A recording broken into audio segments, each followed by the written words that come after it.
அதிசயம் வண்ணத்து பூச்சி உடம்பில் ஓவியங்கள் அதிசயம்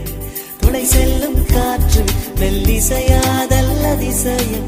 குருநாதர் இல்லாத குயில்